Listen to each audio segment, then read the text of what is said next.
સુરતમાં સાયણ સુગર મિલની 51મી વાર્ષિક સભા મળી હતી। સુગર મિલના ડિરેક્ટરો અને મોટી સંખ્યામાં સભાસદો હાજર રહ્યા।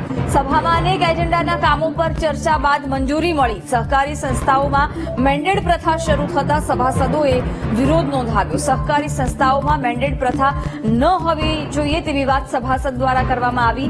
મેન્ડેટ પ્રથાથી સહકારી સંસ્થામાં મજબૂત આગેવાન નહીં મળતા હોવાનો પણ મત રજૂ કરવામાં આવ્યો।